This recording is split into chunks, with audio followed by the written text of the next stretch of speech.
I just think it's cool looking. Look at it. He drew out. Like if we drilled lower, would it be hard to mount? And it's running through a second dosimeter and then back up to the jets. Much the way the Ghostbusters said that they were each wearing unlicensed nuclear accelerators on their back, we're operating an FAA not approved jet engine. So we want to make sure that no one gets access to this who's not authorized. We've got a locked box on board. All of the wiring that controls the jet engine and the CAF systems runs into this box.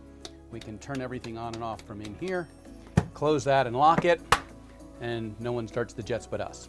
This is our onboard fuel tank for the jet engine. It carries jet fuel, which could also be kerosene or diesel just as effectively. This is an anti-tip over fuel vent that shuts it off if the vehicle turns over. If you've ever tried to fill a fill port on an elevated platform, you'll find that when you put your fire hose in, the weight of the water forces a kink in that hose, which really slows the fill process. So we're fixing that by taking this off and making sure to install 45-degree angles every place where we have a hose fill so that we get a nice kink-free hose and good flow of the water. So this is the CAFS unit, and it's powered by fluids that are regulated by the dosatron. The dosatron takes a little bit of our surfactant or foaming agent and it adds it to water to turn it into something that can be turned into foam by adding a lot of air to it. And the dosatron can be set the percentage of chemical to water ratio. In this case, we're putting surfactant or foaming agent into the water for our CAFS unit, and we do that at 1%. So we simply dial this into 1% and then it's delivered to the CAF system. At the heart of the CAF system is the MixT, and the MixT is the brain center where we control the right ratio of air, surfactant solution, and output to the nozzle.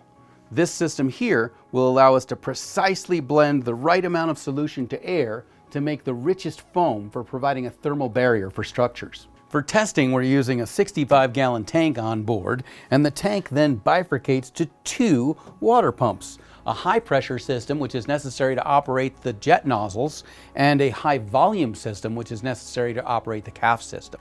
An important design concept throughout the project is nothing under the hood, everything easily accessible and serviceable. So from our fuel tank, water tank, pumps, everything is quickly accessible, easily serviced, easily repaired in the field so that we can get back in business if we have a problem.